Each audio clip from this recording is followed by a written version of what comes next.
His text came at 7:42 p.m. Borrowed your cheap necklace for my date. Thanks. Cheap. That word told me everything. He didn't know what he was holding. He thought it was just another trinket from my collection. He thought he could mock me, take without asking, and I would laugh it off like always. I typed back one line, "Have fun." Then I called my security team. Report theft of inventory item #3338, sapphire necklace, 1 million valuation. Within the hour, police were at the restaurant where he was dining, still bragging to his date. And that was how my brother learned the cost of betrayal.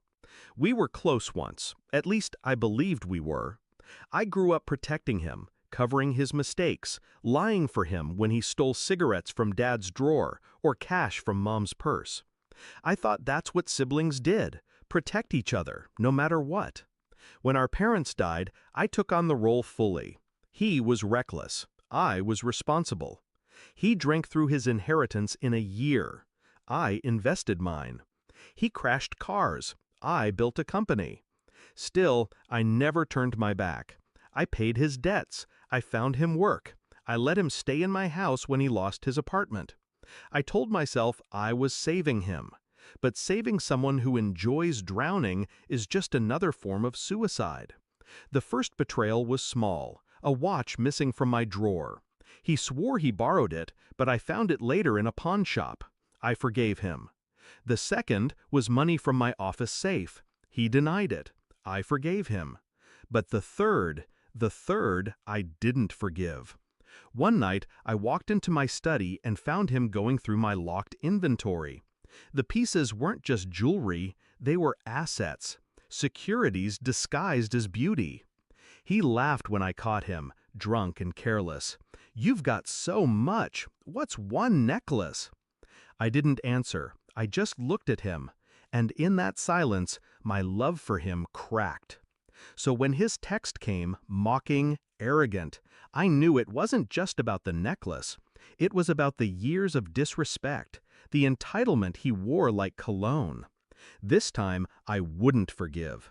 This time, I would teach him the difference between cheap and priceless. The plan wasn't impulsive. It was clean, surgical. The necklace he took wasn't randomly chosen. Each piece in my vault was cataloged, photographed, insured. Inventory #3338, the sapphire, was one I kept on rotation for showings. Its insurance file was airtight, its valuation solid. All it needed was the theft report, and his arrogance provided that for me. I made the call. My team contacted the insurer. The insurer contacted the police. By dessert, the restaurant was surrounded. I wasn't there, but I saw the footage later. Him in his blazer, leaning back, swirling wine, the necklace glittering at his date's throat. The officers approached the table, calm, professional. They asked for the necklace. His date froze, confused. My brother laughed, thought it was some mistake, until they pulled the paperwork. The look on his face, the exact second he realized I set the trap, was everything.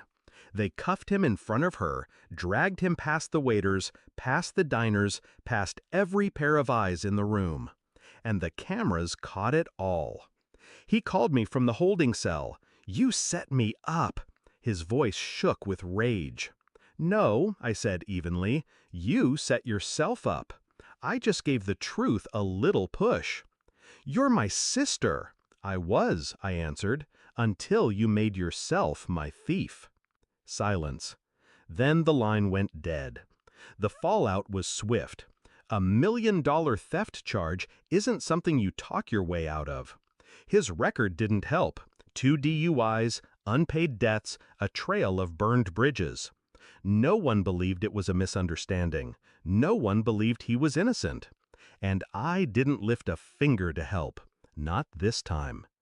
People ask me if it was cruel, if maybe I should have given him one more chance. But here's the truth. Cruelty isn't letting someone face the weight of their choices. Cruelty is allowing them to keep destroying you piece by piece while you smile and stay silent. I protected him my entire life, and he thought it made me weak. He thought my love meant immunity.